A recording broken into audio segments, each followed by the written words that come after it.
कभी मुझे लगता है कि मैं बहुत अच्छा इंसान हूँ, कभी लगता है कि मैं बहुत बुरा। और अगर आपको भी ऐसा लगता है कि बॉबी देओल ने एनिमल में अपने करियर की बेस्ट परफॉर्मेंस दी है तो मैं आपको बोलूंगा 1 मिनट रुक जाइए, क्योंकि बंदर मूवी देखने के बाद मैं बोलूंगा कि आपकी ओपिनियन जो है वो कंप्लीटली चेंज हो सकती है। सच बताऊं गाइस, जब मैं बंदर देखकर थिएटर से बाहर आया और मेरे दिमाग में सिर्फ एक ही बात चल रही थी, क्या मैं उसी बॉबी देओल को देख रहा हूं जो सोल्जर सोल्जर गाने पे डांस करते थे। एनिमल में देखिए बॉबी देओल ने अपनी स्क्रीन प्रेजेंस से सबको डरा दिया था, लेकिन बंदर में उन्होंने सिर्फ एक्टिंग नहीं की है, उन्होंने अपना कैरेक्टर जो है वो पूरा जिया है। और सबसे इंटरेस्टिंग बात की, ये कोई टिपिकल बॉलीवुड एंटरटेनर नहीं है गाइज। यहां पर जैसा कि हीरो हीरोइन होती है पिक्चर में, ओवर द टॉप एक्शन होता है, फोर्स्ड कॉमेडी होती है, ऐसा कुछ भी नहीं है यहां पर। ये फिल्म डार्क है, डिस्टर्बिंग है और इमोशनली आपको एग्जॉस्ट कर सकती है और बहुत बार तो आप अनकंफर्टेबल फील करेंगे। टू बी ऑनेस्ट, ऐसी फिल्में बॉलीवुड में नहीं बनती है, पर सवाल यह है कि क्या सच में बंदर इतनी अच्छी है जितना हाइप हो रहा है, और बॉबी देओल ने क्या अपने करियर की सच में बेस्ट परफॉर्मेंस दे दी है, और आपको यह फिल्म थिएटर में देखनी चाहिए या नहीं, सारी बातें हम इस वीडियो में करेंगे। अगर आप हमारे चैनल पर नए हैं तो do subscribe to Review Kumar. Story में आपको शॉर्ट में बता देता हूं गाइस। समर मेहरा नाम का एक कैरेक्टर प्ले किया है बॉबी देओल ने। वो एक वक्त का बहुत ही सक्सेसफुल टीवी स्टार था, लेकिन अब उसका करियर स्ट्रगल कर रहा है, तो स्ट्रगलिंग फेस दिखाया गया है गाइस। लाइफ में बहुत सारे प्रॉब्लम है, फ्लैट का रेंट नहीं दे पा रहा है, इवन की मेड को भी वो पेमेंट नहीं कर पा रहा है। बट उसकी लाइफ में लड़कियां हैं, टू बी ऑनेस्ट वो लड़कियों से मिलता है, उसके साथ उसके रिलेशनशिप भी बनते हैं। और इसी दौरान क्या होता है कि एक रात को उसकी जिंदगी कंप्लीटली चेंज हो जाती है, क्योंकि घर पर पुलिस आ जाती है और यहीं से जो है पूरा पिक्चर बदल जाता है गाइस। फर्स्ट हाफ में बॉबी देओल के सारे रिलेशनशिप्स के बारे में दिखाए जाएंगे, पर जो लड़की इस पे रेप केस फाइल करती है वहां पे ट्रायल्स होते हैं, मीडिया ट्रायल्स भी होते हैं, और बॉबी देओल का जो कैरेक्टर है समर, ये जेल चला जाता है। और सेकंड हाफ जो है पूरा वो पिक्चर एक सर्वाइवल थ्रिलर बन जाता है। जेल में क्या क्या प्रॉब्लम्स होती है काफी डिटेल में आपको दिखाई गई है। क्लाइमैक्स में आपको यही पता चलेगा कि ये जो इल्जाम लगाए गए थे बॉबी देओल पर वो सही है या नहीं है, या उसके बाद क्या होता है बॉबी देओल का, वो निकल पाएंगे या नहीं। बट इतना बोलना चाहूंगा कि क्लाइमैक्स जो है उतना सीधा नहीं है जैसा कि आप बॉलीवुड मूवी में देखते हैं। ज्यादा मैं रिवील नहीं करना चाहता हूं, ओवरऑल प्लॉट यही है।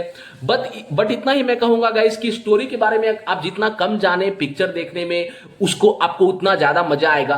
फिल्म का जो असली फोकस है वो मिस्ट्री पर नहीं है, बल्कि उस इमोशनल और साइकोलॉजिकल जर्नी जो कि बॉबी देओल का कैरेक्टर फेस करता है जब सेकंड हाफ में वो जेल चला जाता है। और यहीं पर मैं बोलूंगा कि बॉबी देओल जो है पूरा गेम ही चेंज कर देते हैं। मैं जेन्युइनली आपसे कह रहा हूं कि ये बॉबी देओल के करियर की बेस्ट परफॉर्मेंस हो सकती है मेरे हिसाब से, क्योंकि देखिए वो जो फियर है जेल में, हेल्पलेसनेस है, फ्रस्ट्रेशन, एंगर, पेन, सारे इमोशंस को बॉबी देओल ने बहुत ही दमदार तरीके से दिखाया है। पहले हम लोग बोलते थे कि बॉबी देओल अच्छा एक्टर नहीं है, पर यहां पर बंदर देखने के बाद मैं चैलेंज कर रहा हूं आपको, गारंटी से मैं बता सकता हूं कि बहुत लोगों की बॉबी देओल के बारे में जो ओपिनियन थी वो चेंज हो जाएगी, और हर एक इमोशन जो है उनका काफी रियल लगता है। उनकी आंखों से भी एक्टिंग की है गाइस।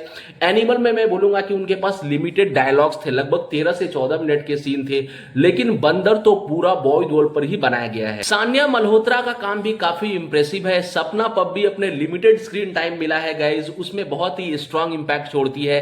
अगर मैं डायरेक्शन की बात करूं तो अनुराग कश्यप जो है अपने क्लासिक फॉर्म में नजर आएंगे आपको। जो रॉनेस उनकी फिल्म में होती है, डार्क और अनफिल्टर्ड। और यहां पर मैं बोलना चाहूंगा कि मूवी का जो पूरा एटमॉस्फेयर रखा है गाइज, इतना ऑथेंटिक लग रहा है कि आपको ये लगेगा ही नहीं कि आप फिल्म देख रहे हैं, आपको लगेगा कि एक रियल लाइफ स्टोरी चल रही है। और बहुत बार मैं बोलूंगा कि आप अनकंफर्टेबल भी फील कर सकते हैं, क्योंकि जेल का जो सीक्वेंस है, जो जेल के सिस्टम है, उसके फ्लॉज हैं, वो सारी चीजों को काफी डिटेल में बताया गया है। और यही चीज मुझे लगता है कि बंदर को काफी सारे कमर्शियल मूवीज जो आती है उससे अलग बनाती है। लेकिन सबसे बड़ा सवाल, क्या मूवी परफेक्ट है? तो मैं बोलूंगा कि कुछ चीजें बेहतर हो सकती थी। पेसिंग जो है फिल्म की, बहुत समय पर आपको पिक्चर लगेगा कि बहुत स्लो चल रही है। कुछ सब प्लॉट्स को और बेटर जो है एक्सप्लोर किया जा सकता था। और क्लाइमैक्स यहां पर बोलना चाहूंगा कि हर एक ऑडियंस को सेटिस्फाई नहीं करेगा, क्योंकि अनुराग कश्यप की फिल्म में वो सीधा नहीं जाते हैं, आपको पता है।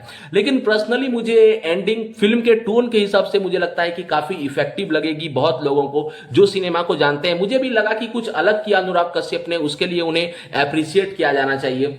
और सबसे इंपॉर्टेंट क्वेश्चन, क्या आपको बंदर देखनी चाहिए?